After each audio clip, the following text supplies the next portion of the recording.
Thanks a billion for keeping a date with us on the program Road to 2019, the only program that I'm aware of in the entire nation that keep you up to speed with all the events, all the happenings, and all the activities that are unfolding in the lead up to the 2019 election. But first and foremost, let me say a big congratulations to Nigerians all across the world for the epic victory of the Super Eagles of Nigeria over their Iceland counterpart in the ongoing 2018 World Cup. I can tell you for sure, celebration is ongoing all across the country.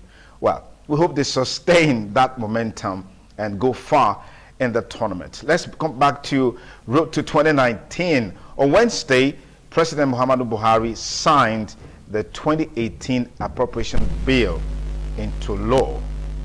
Recall that the National Assembly has passed the budget on May 16, 7 months after the President submitted the proposals to the lawmakers. However, Buhari, while signing the bill at the Presidential Villa, Abuja, lamented that it took long before the appropriation bill was signed.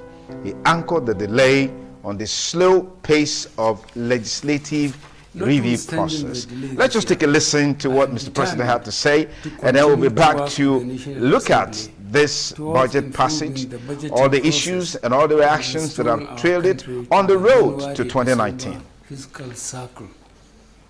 I note with pleasure that the National Assembly is working on the enactment of an organic budget law so as to improve the efficiency and the nation's budgetary process.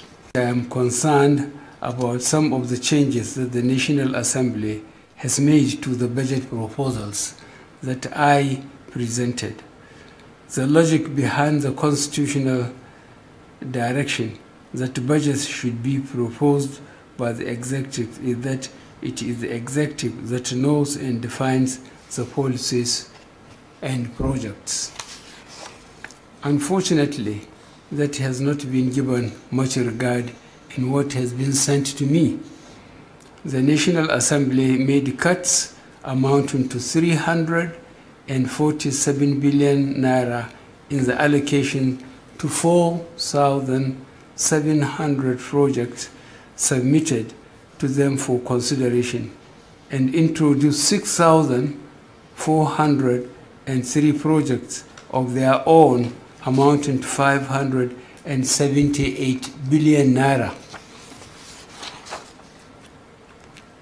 Many of the projects cut are critical and may be difficult, if not impossible, to implement with the reduced allocation. Some of the new projects inserted by the National Assembly have not been properly conceptualized, designed, and costed, and will therefore be difficult to execute.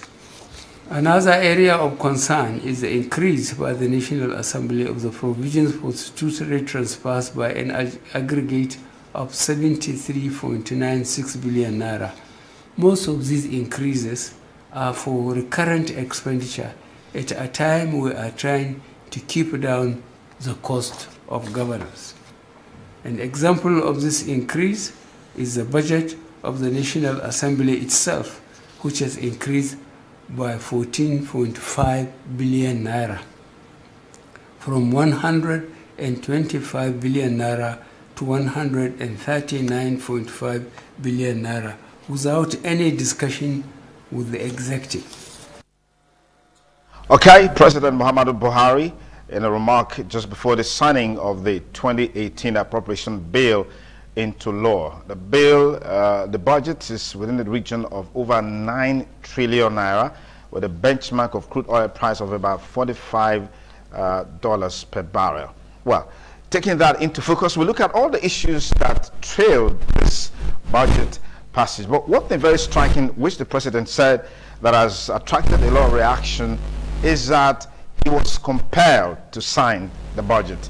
And then again, the two leaders of the National Assembly, the different arms of the National Assembly, the Senate and the House of Representatives, were conspicuously absent at the signing of the budget. But let's quickly meet our panelists. I'd like to thank the Professor of Business Administration, Professor Anthony Ijewere from Novena University. Prof, many thanks for joining us on the program. It's a pleasure to be here. I also have with us here in the studio a businessman, public affairs commentator, Mr. Henry Eremohai. Adima is the CEO of Adima Beverages and Foods. Many thanks for joining us on the program. It's my pleasure.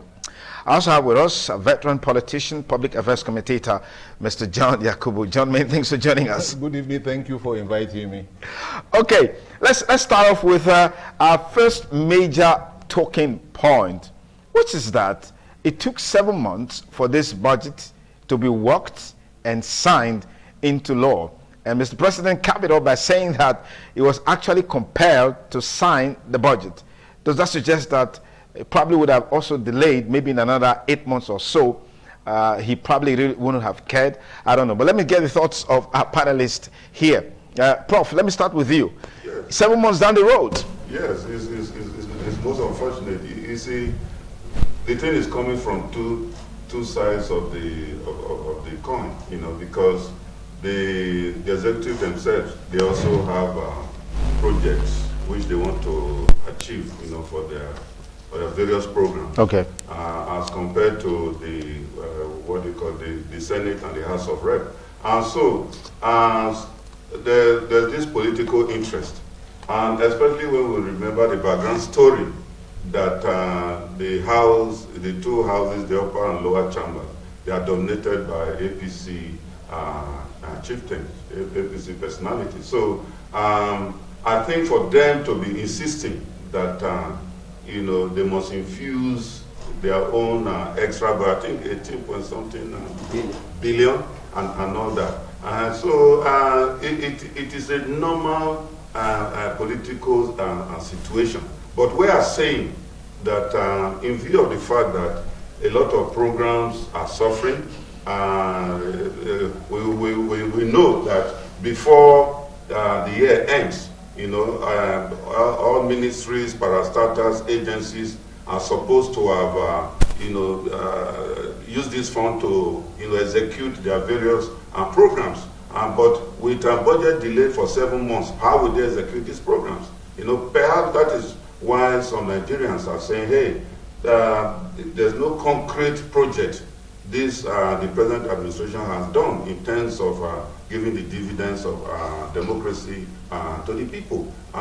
So what is the cause of this problem is what we are saying now, budget delay. Because one thing about budget, once the budget has been is unspent, it's expected to be the funds are expected to be returned. Then a new budget, or there's no carryover. There's no carryover of project you did not complete and all that, and say to them, no, you have to start afresh. And that is why if you watch very well, a lot of programs have not been able to be executed by this government because of this budget carryover, that is affecting programs, and not just ministries, startups, agencies, and what have you. So I think it's a negative development, not just between the legislators and the executive, but to the people of Nigeria. Okay. Let me come to Henry. In the course of the conversations on the 2018 budget, after its passage, we heard of padding, some colossal sums being infused into the budget. I read a statement by Senator Dino Melaye saying that the responsibility of the National Assembly is not to pass the budget hook, line, sinker, but to look at it and rework it for the betterment of Nigeria. But some are saying from what the National Assembly has done is for their own selfish interest in terms of the allocations to that sector of the economy. And with policy, they say is who gets what, when and how. These people, let me first of all start from what Prof said in terms of the time, 7 months down the road. But many Nigerians would do forget. We remember that the National Assembly was called on MDAs to come and defend their budgets. That took a whole lot of time, 2 months down the line. The MDAs, they were not responding to the National Assembly. That was part of the reason for the delay. That be that as it may, on the issue of the padding. And the president said about projects that are being included to the project that was submitted to them. These people, they are out there to represent, they have a constituency they are representing. And when they look at the budget, and they saw that the interests of my people have not been considered. And I did make a promise to my people at the time I was campaigning that I was going to make this provision, I was going to make that provision, and they look at it that these things were not incorporated into the budget. For crying out loud. If the National Assembly were not expected to make any input, then there won't have been any need of sending it to the National Assembly. The role of the National Assembly is to look at what the President has sent and scrutinize it. Then if there's a way to make an adjustment, they make an adjustment, and I think essentially that's what they actually did. But what the President succeeded in doing, my own opinion, is that just trying to incite the public against the National Assembly. That's just my own opinion. So are you saying the allegation of padding is it cannot be taken? The padding we are talking about, are they representing projects? They are representing projects as expected to be executed in given constituencies.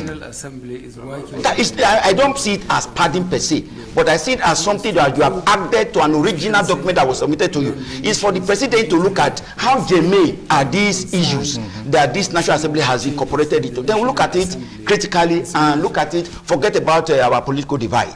This way, do they actually need these things? And if they meet the demand of the people, why not just let it go? Okay. John, at the passage, I mean, the signing into law of the appropriation bill, two key components of governance in this country, talking about the Senate President, Senator Bukola Saraki, and Honorable Yakubu Dogara, the Speaker, House of Representatives, were conspicuously missing. I saw in the social media the Senate President went to go and visit the Super Eagles in Russia, while a major issue that pertains to governance and impact on the populace was being done in the country. What's the import of this? Let me try not to be political. Yes. In all honesty and sincerity. Because what we have today, or what we have on ground discussing, is something that will affect everybody, whether you are a member of the PDP or you are a member of the APC. But let me say straight away that this government is actually not ready to rule or to lead this country. Don't forget that the first budget that came from this administration was the issue of padding. For 6 months we were discussing padding and people were being arrested in Nigeria. The second year we got the issue of budget missing, completely stolen by somebody in Nigeria, a budget brought by president. Then here we are again 8 months down the line, the blame game. But I want to say here categorically that our own dear president has taken his blame game to an unprecedented level. A level that had come to begin, a level that the people of this country are annoyed of. Because the president has succeeded in blaming almost everybody except himself. But unfortunately, what the president is passing through is that he is used to this military approach of beating down on everybody and you must carry out the order. But unfortunately, we are in a democratic process. But you see, I want to let you know this. That the president did not campaign in every nook and cranny of this nation. Our representative did. My senator did. My House of Representative member did. And if this government of APC is actually prepared to rule this nation, what they should have done, at the point of preparing the budget, you must bring in everybody. My representative should go and tell the person preparing the budget that this is what I promised my people while they are campaigning. Don't forget that the ministers did not campaign. Don't forget that the director did not campaign. You cannot just assemble a piece of paper or project that you believe that we need to do for the people without taking into consideration the interests of this House of Rep and the senators. That's an unfortunate thing, and that is what we are suffering. I'll tell you one. In 1999, when Honorable Ware, then a member of the Senate, wanted the outer ring road done, that was his quotation, that was his contribution on the floor. He didn't call it bypass like what we call it today. He called it the outer ring road. Obasanjo did not come to Edo State to campaign to us that he will provide us outer ring road. But Owe did. And what did Owe do? In collaboration with the executive, taking into consideration that we then had the Minister of Works in the person of Chief Tony Anedi, he consulted with him, they collaborated, and included the what we enjoy today in Edo State. So what this government need to do is to go back. They are in the learning, in short, they've been learning for the past 3 years now. And it will take them a whole 4 years to learn the process of presenting to this country what we need to make this country move. You don't present a paper to members of the House of Rep and you are blaming them, believing Nigerians will support you to blame them. No, we will not support you.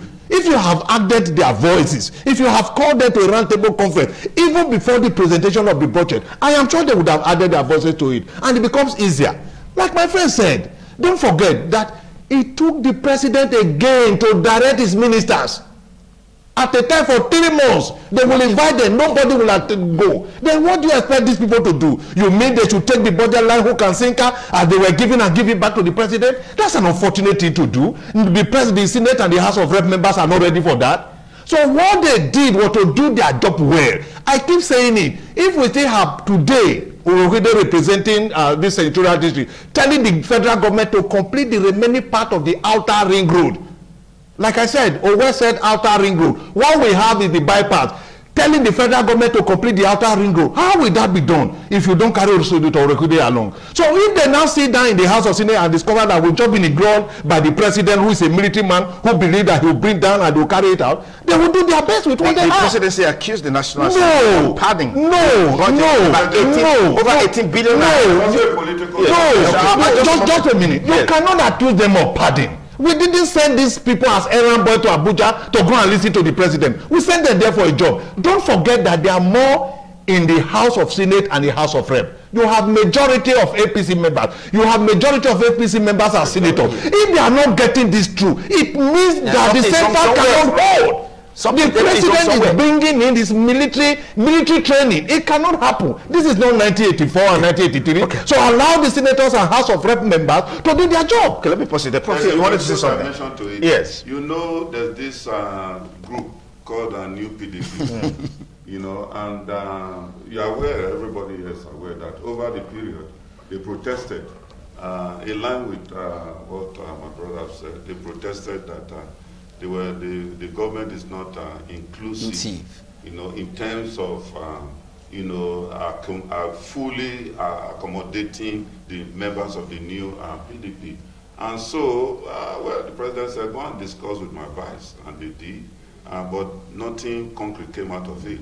And after that, there was this other final discussion with the president, and the president agreed initially, ab initio, that yes, he's going to discuss with them. But we remember people like Erufai, you know, boasted and said the new PDP are not relevant, you know, in terms of 2019 election, that they are not relevant. So I'm sure the inner caucus must have discussed this matter and said, for God's sake, they are not important. And you remember that the leader of the new PDP said, look, if they are not discussing with us, then let's forget it. Yeah. Then the next few weeks or so that they are going to take a decision. Okay. I'm sure it's in that light that Senate president was not there and the Speaker of the House was not there. Because they belong to the new PDP? New PDP. So there's a cold war going on. Yes. Okay, all right. You it's unfortunate. Yes, it's unfortunate that a government that enjoys majority at the National Assembly, there is no synergy between the presidency and the National Assembly. Obviously, like my brother said, it means that something fundamental is wrong in the administration because there's no cohesion. And like I said, in politics, you don't tell somebody that is inconsequential. But that's what they just say, like Prof said, that's what they said in the new PDP, that you're inconsequential. But in politics, no matter, a vote counts. And that is what, and they believe that their position in the National Assembly is a position that has to be reckoned with. And it's a position of authority. And they equally have followers. It's like, it's the opposition that is actually at the National Assembly, the way things are running. Otherwise, one would have expected a government in power that would have been having a sweet ride. But unfortunately, what we are getting is a reverse. Okay. John, does 2019 have any influence of what is happening now in the National Assembly, particularly as it relates to the budget? Because this seems to be the very budget that will cascade into the 2019 elections in February. What the president wanted to benefit from his statement he made, or the statement he made during the signing of the budget that he was, is to compare to sign, is to get some mileage politically, because that has been the trend. You know, get some mileage, and here we are. But let me say here that our president really cannot rule this country alone, and the only body that makes democracy complete outside the judiciary and the executive is the House. And once you remove the House, what you have is dictatorship. So if you now begin to blame everybody, the only set of people I'm sure my president have not blamed, but ironically he's blaming today, are the people who voted for him.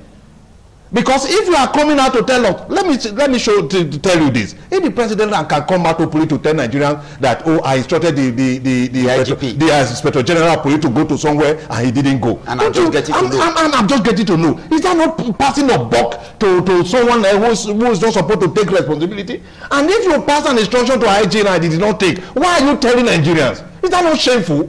Why are you telling us that I instructed my IG to go to a place and he refused, and you came out of television and started telling us that? So this blame game really cannot help the situation, because Nigerians are wiser. That's why at the initial stage of this program I said I'm not going to play politics. But what we are suffering today is so that the president alone cannot rule this nation alone. He must come down from that high horse and come down to the House of Rep and the Senate and say, come, gentlemen, let's sit down. How do we move this nation forward? There is no way the president can come to my village and realize or know that my village need water supply. No, it is my member, my rep that will tell him, Oga, the people I represent in Abuja, what they want is water supply. So until that is done, because the man will come back to look for election for his next tenure, my House of Rep and Senators, they will come for. And the question will ask, when you campaign in the last election, what did you promise us? You say, oh, I promised road, I promised water, I promised this, I promised that. The next question is that, did you deliver on it? But these are not his primary responsibility. No. As a legislator. What they are still doing, yes, it's still not his primary responsibility. They have not taken that toga of providing those things. What they have done is to infuse it into an instrument, into the budget,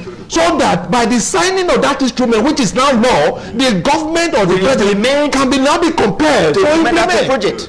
Senators are not contractors. House of Rep members are not contractors. They are not executive. But don't forget that what we are experiencing today, I keep telling people that my president, the president of this nation, believes in himself alone. Don't forget he told us that ministers were noisemakers. So he really don't even think that anything is happening. But if he believed that he eventually appointed ministers. Duke, yes. How can you call your ministers noisemakers? What are you talking about? This is the road to 2019. We must get there and by the grace of God get a better deal for this nation. Because if you call those who will assist you to work, like I said at the beginning, let it be known that President Buhari cannot rule this nation alone. This is not 1983-84, where you give order in Lagos and it's implemented in Urubi. This is democracy. This is democracy. Everybody, including your humble self, must be involved so that we can take Nigeria out of the wood. If you just join us, you're on to the road to 2019 on independent television. Satellite with Sonny Duke Okosun. The program is on satellite channel 107 Go TV, channel 130 on Star Times. You can also follow us on our live stream at www.itvradioNigeria.com. Follow us on the show live through our WhatsApp number on the screen. Send a message there. We'll highlight it in the course of the program. 2018 budget passage. The issues and the reactions are the things we're looking at on the road to 2019 for this week. Our panelists, Professor Tony Jiwere and Henry Eremuhai Adima, and of course John Yakubu, ventilating their views on all the issues that have trailed the passage of the 2018 budget. The election is just around the corner. But, Prof, let me come to you again. Yes. What we are saying now in this constant friction between the National Assembly and the executive, some say is rooted or was the seed, that seed of conflict was sown when this National Assembly, came into existence. How would you assess the role of the party, the political party, in dousing this tension, reducing this crisis, cementing the friction, so we have a smoother relationship between the National Assembly and the executive? My brother, it's going to be rough because, like you said, you look at the genesis of how they came to power. Saraki was not supposed to, by the arrangement, he was not supposed to be the Senate president. Even the Dogara, the same thing, was not supposed to. So this, will I call it hatred? This idea of, oh, these people, they force their way into these positions. So the top people in APC have not been very, very happy, okay, with what they are doing. So that has led to this friction we have been seeing. There's never a time, if you watch very well, for the past 3 years, that there's been a flow between the executive and the legislators. It's because that man is not wanted there. And that is why, to some extent, they went back to the archives and said, oh, this man did not give a detail of his assets and all that and all that. So, and therefore, they have to, for 2007, what happened in 2007, they have to unveil it. So I think that is what is leading to the friction between the legislators and the executive. And I don't think it's the best. But if you also look at it from the other point of view, it is something positive. Positive in the sense that the president or the party in power, APC, would have had a free ride. So with Kuremadu becoming the deputy senate president and PDP have a reasonable number of members in the Senate, you know, things, you know, it's like, hey, let's work together. Okay. You know how we got here. Yeah. And so they've been cooperating, and the executives have been at the losing end. So the Cold War continues. Okay, Henry, you know, when we talk about governance, whether at the level of the executive or at the level of the legislature, it ought to be always about the people. This constant friction, disagreement that we have witnessed between the National Assembly and the executive, Prof said to a large extent maybe it has some positive impetus and all of that. Has it really benefited the people? It's the ordinary Nigerian that suffers for it at the end of the day. Because things are delayed. Things that would ordinarily that would have scaled through. Everybody wants to prove his political relevance. Everybody wants to believe that I have to be reckoned with. But with the way things are going, the president doesn't want to see anything good with the present leadership of the National Assembly, because he believed that they worked against the party. They worked against the plan of the party. These were not the set of people that the party wanted to be at the helm of affairs. So, since we didn't have our way, then they won't be comfortable there. And those already know that they are making things not comfortable for them. They call it so that you will not have it easy. Just like the child has said, the mother will not sleep. That she too will not equally sleep. That's what we are experiencing now. Because the president is not having it the way he ordinarily would have loved to have it. And that's why you are seeing the infighting. Like Prof said, you have to go to the archive, look at somebody. Do you have any dirty thing in the past? Then we dust it up. Do you have any skeleton in your cupboard? And because of that, that is actually slowing down the art of legislation. But they say he who seeks equity must come with clean hands. How many of, how many of them, we quote, how many of them actually have clean hands? Okay. Including those in the executive. How many of them actually have clean hands? No, let's come. We all are Nigerians, and we know ourselves. Okay. We know the history and the story of everybody there. It's like when you belong to the ruling party, you become a saint. And the moment you leave the ruling party, you become the devil that we are looking after. And that is just what is plain, and it's regrettable. Okay. I asked a question which I want you to respond to. Is how would you assess the impact of the ruling party in handling this issue, particularly this friction between the National Assembly and the executive? Because I know that by tomorrow, a new national executive of the party would have emerged, and some say all that is transpired so far has actually, you know, inspired or triggered this, you know, transition or a change at the national level of the ruling party that is about to be born tomorrow with the multiple congresses. Okay. Let me say this. First of all, that in politics, in the democratic setting, everybody is relevant. Until you take cognizance of that as a leader, you will continue to have the problem you're having today. You must realize that majority in politics must have their way. And once you are able to assemble that majority, whether from your party or from any other party or a coalition, you have your way. Number two, the problem we are having today is that in Nigeria, after winning an election in 2015, rather than to sit down and begin to plan or have to rule this country successfully, they started thinking of 2019. And that is the biggest problem that have been the headache of this. But they say that's what the average politician does. He's always thinking of the next election, and that's why we are missing it. That's where we miss it. So, like I said, this is how this nation will move forward.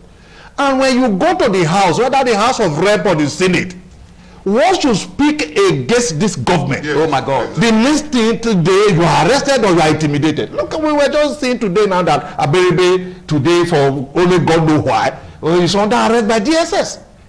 This is a senator of the Federal Republic of Nigeria arrested on the street of this country. Not that he was invited or he is called to come and answer any question. You arrested him like a common criminal just because on the floor of the Senate, this man is not in agreement with what is going on with the country. So for that, we must make life uncomfortable for him. And you watch this. Is it Aberibe? Is it the Senate President? Is it Dino? Is it the House of Rep Speaker? Are you saying that we all, even Sani said it, after Sani was arrested, he named every other person he believed that will be arrested soon, and Beribe own has just come to pass. And this is sad.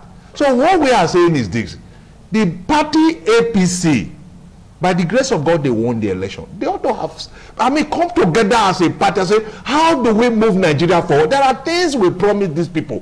What is happening there now is who take what?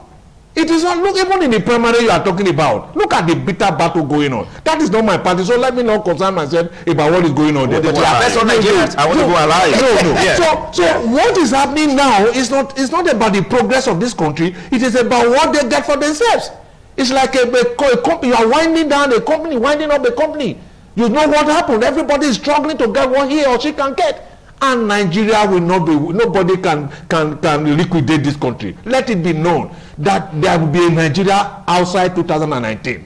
Because what we are saying now is a case of liquidating a company. But that cannot happen. Because everybody is struggling. If they struggle today, now this is a program I came and I said it. If they are struggling today to make this country better, they will quarrel.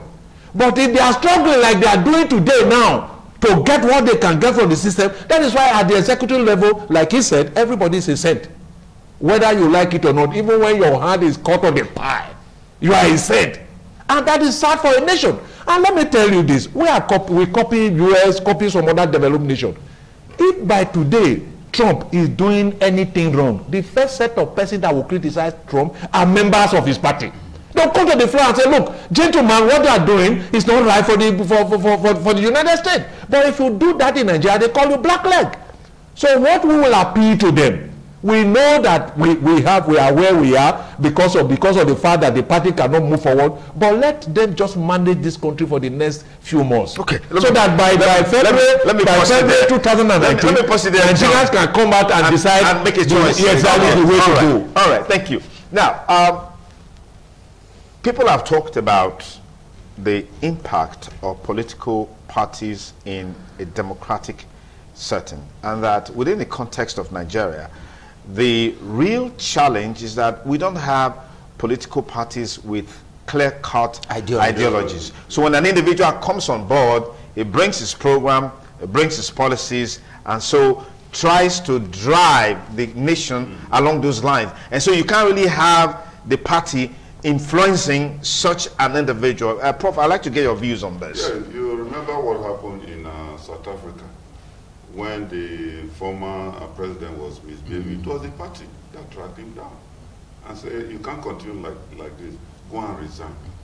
You know, so the party ought to be the basis, you know, or the satellite, you know, for controlling its members, whether they are in executive positions or not. And where they misbehave, supposed to be. So the party structure in the Nigerian situation does not really work. What works is that some individuals who have good money to spend, they hijack the party hierarchy. They hijack it, they dictate what should be done, and if you don't do things in their own interest, then there's a problem.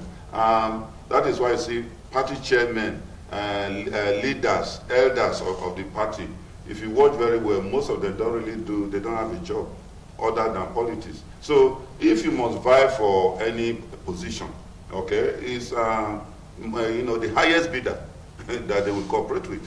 They will cooperate with the highest bidder. So if the highest bidder gives them what they want, then the highest bidder in turn also take over the party structure, dictates the tune of how the party should move. And at the end of the day, you don't have a genuine, well-articulated political party with programs. Okay. Rather, it depends on the highest bidder who has good money to spend. And that is what we're experiencing in all the parties, either PDP or APC or whatever other party. That's what we're experiencing. And that's what is affecting the structure of the party. So not until we digress, the party digresses itself from it and face ideology.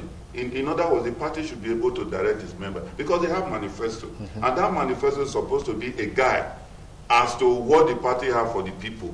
A party we are talking about. But what we have today is individuals. They come, they hijack the party, whatever philosophy they have, they mess it up, whatever manifesto they have, they take charge. And where they don't take charge, the next thing they do, either they defect to another party, where they can have control. They can have control, criticize that party, and we are aware of Mimiko and Co. and all that. So that's what is happening, my brother. Okay, people have also talked about the number of political parties in Nigeria. I mean, I read a story where the INEC chairman said 100 Nigerians can actually contest for the 2019 presidential election. I mean, 68, I guess, number of political parties in Nigeria. What do you make of this? I'm making a mockery of it.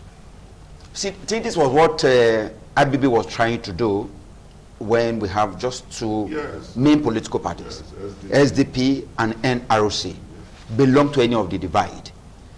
On that day, how is that ballot paper going to look like? Okay, my people in the village, how do they identify these symbols? And I know the party that is making a mockery of it. Everybody that wants to form a political party, so long as you meet the condition, then you are registered. I think that is not actually what we want. What we need in this country, like you said and like Prof said, is to have a political ideology. This is what we believe in. We do everything to pursue that which we believe in.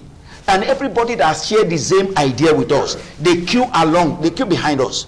Until that is done, I think we are not yet ready. All right, Joe. Yeah.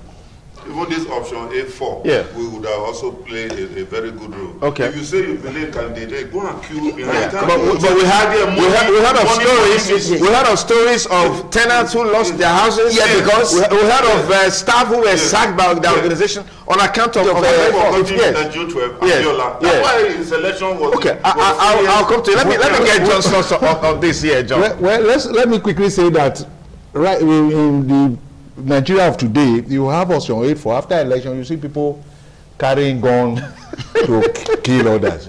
In all honesty, because of the dubiousness that is involved. But if you take money, you pay the price. No, that's what I'm saying. And you do otherwise. I haven't said that.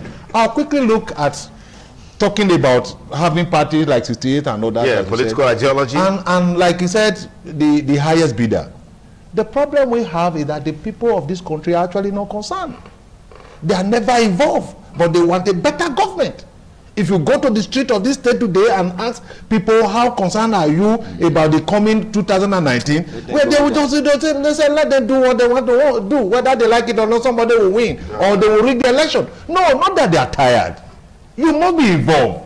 How involved are you? It is only through involvement that people who don't have enough money to contest the election that can participate. Because if you are not involved, Sonny Duke is not involved, my friend is not involved, the only way the man can go ahead to look for somebody who will give him money. Because politics is an expensive venture. I'll say this to Sonny Duke. We have made it so. No, hold on. Politics is an expensive venture everywhere in the world. Let me tell you this. Sonny Duke is here. If you take a social advert on live TV, it probably will cost you 25,000 naira. But immediately a party is mentioned, you will pay 10 of that. And I tell you that why I said we made it so. No, it's a show everywhere. So, but the difference between ours and other civilized crime is that rather than the individual paying, it's people that will come together to assist the individual to pay. But here you must sell your house and sell your father's house before you can pay for those things. And when you have, and people watch you do these things, it's so sad.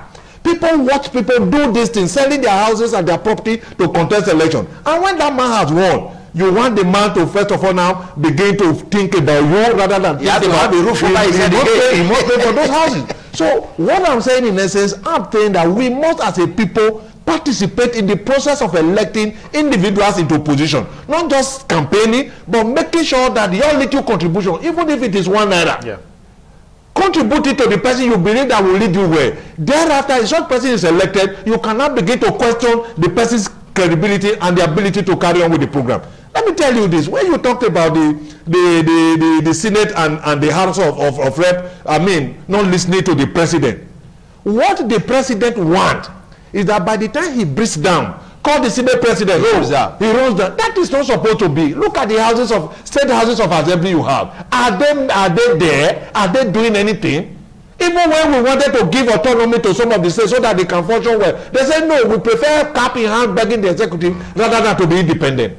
So we are all responsible. I once said in a program that we have come together as a people and we have agreed in principle and unwritten principle or written constitution that this nation will run anti-clockwise.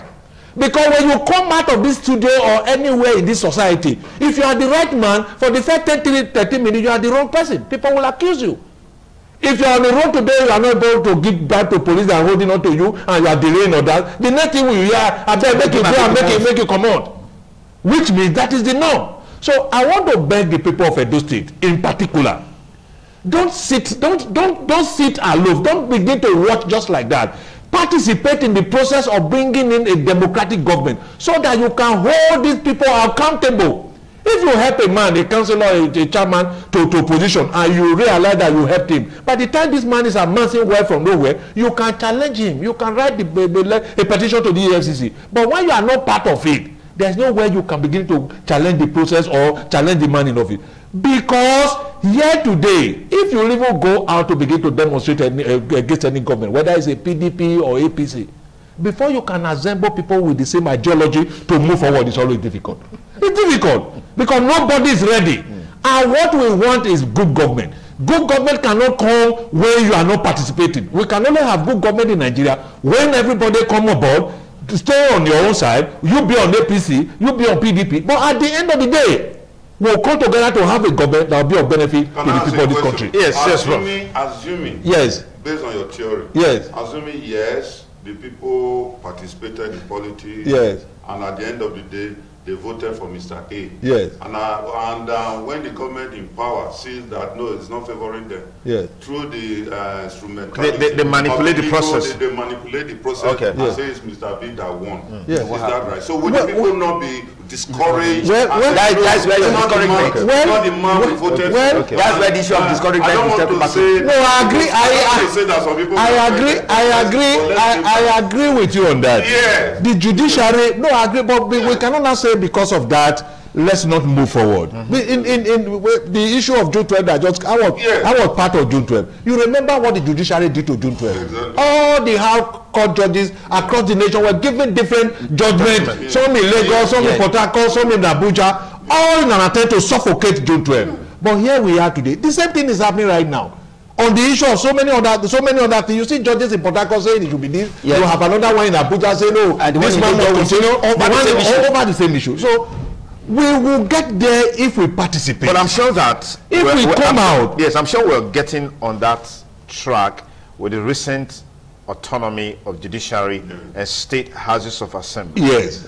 I'm sure we're getting on that step. It's a right step. It's a right step in the right direction. We will get there. You know, but my fear or my pain is that the process, the pace at which we are moving is so that even if we agree today that we are on the right track, let's turn around and be on the right track, it might take this nation another 50 years. But it's better to start. Yes, it's better to start. That's why I'm saying that it's better for us to start now. Because if we start now, the year 2018, and say we are on the wrong road, let's go to the right road, it will take us another 30-35 years before we get to our destination. Okay. But we are not even prepared to change. All we are saying is that we are campaigning, I will fix air condition on the whole street of Benin, provide light even in your bedroom, and when the man wins election, the story changes. The story changes. Okay, if you just join us on to Road to 2019 on ITV Satellite, Go TV channel 107, Star Times channel 13, or you can also follow the program live on our website at www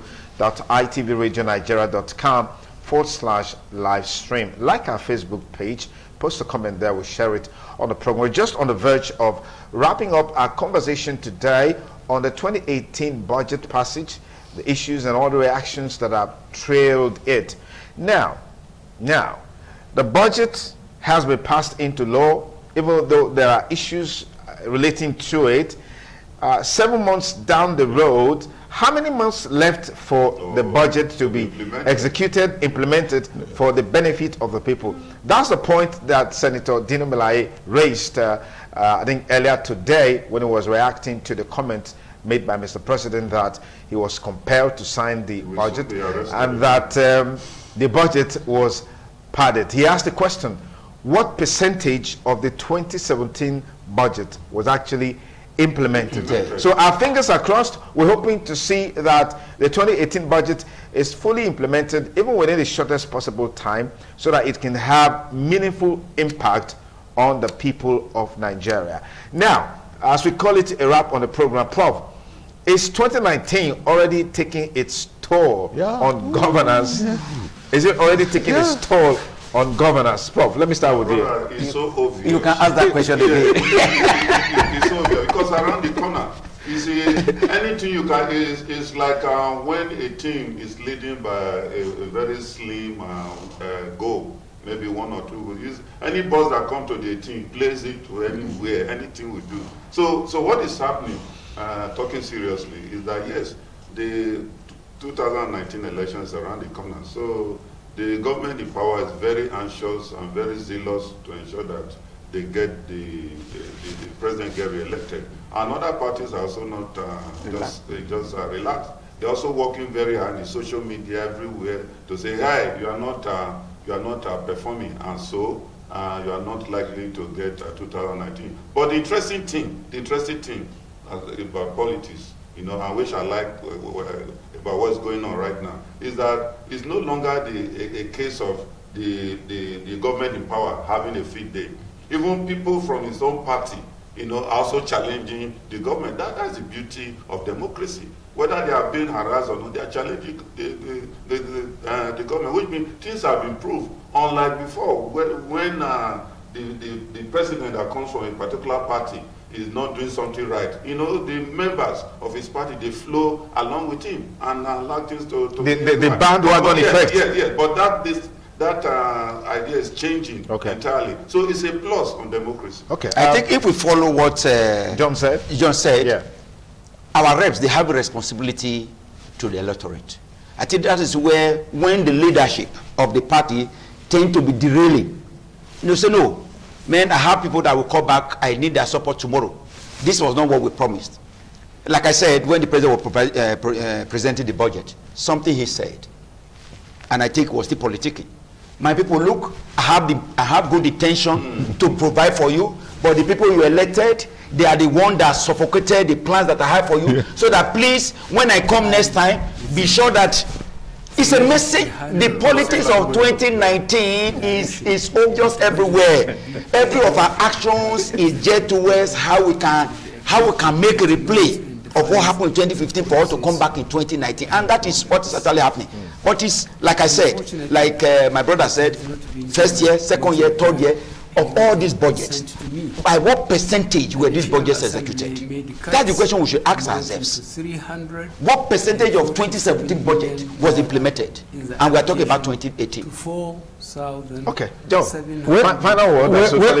Well, like you asked, I think between now and February 2019, nothing will happen. Whatever you see happening in Nigeria in the political sphere is all cosmetic approach, all just to window dress, commission your project, groundbreaking, and all that. It's an attempt. It's an attempt. It will be an attempt to tell the people of Nigeria, oh, we want to build heaven for you. We have started. When you vote for us, we will complete it. And I think that is wrong. I think that is completely wrong, because like you mentioned earlier, party supremacy and providing thing. No, but I want to watch for every governor, every president who want to ensure is the party leader takes over the supremacy of the party. But I heard my former governor yesterday say, "Oh, when I'm elected, party supremacy will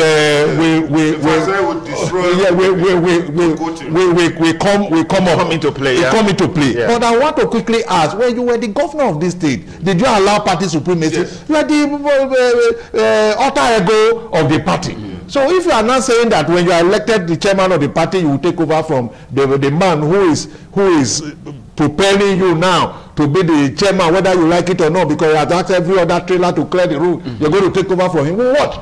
But having said that, my brother, between now and 2012 February, when we will have the next election, 2019. Sorry, 2019 February, when we will have the next election, I'll tell you, nothing concrete will happen in Nigeria. Not because there is no money to do it, not because the contractors, so to speak, are not ready to work, but government is not prepared to do anything. Whatever step they are taking today is a campaign step, and which is wrong. We must deliver the dividends of democracy to our people. It is after that we don't even need to campaign. We don't need to campaign. If we have done that, in short, if the present administration have done well, it would have even been practically difficult for the opposition to begin to campaign. But here we are. Okay. Everybody's weeping. We're weeping children of a that's an opinion. It is. It's not a comprehensive opinion. I agree. The totality of I agree. But when you take that to the street, you are a journalist. Take that to the street or to the market and find out where I stand. He will get biased. Okay, gentlemen, ladies and gentlemen, our time is up on the program Road to 2019. But we always say this year, the views expressed, canvassed on this program are not that of the station. They are entirely the views of those expressing it. Under this circumstance, the views of our panelists here today. Because if you have the opportunity to be here in our studio, you certainly will express your views and your opinion on any issue. But you know, the beauty of it all is that these issues are articulated to help you form your opinion, form a sound judgment, make a better decision. Road to 2019, we'll call it a wrap here today, but I'm sure you enjoyed the program while it lasted. Big thanks to Professor Anthony Ijewere. Many thanks for coming. Big thanks to Henry Eremohai Adima. Thank you for coming. Always my pleasure. And the ever bombastic John Yakubu. Thank you for coming. Thank you for having me. Okay, that's our program today. Be sure to join us next week, Friday, when we shall bring you another very explosive package on the program Road to 2019 on ITV Satellite. My name is Sonny Duke Okosun. Thanking you for staying with us. Do have a great weekend. And once again, big congratulations to the Super Eagles of Nigeria. Big congratulations to Nigerians all across the world. Have a good weekend. Bye for now.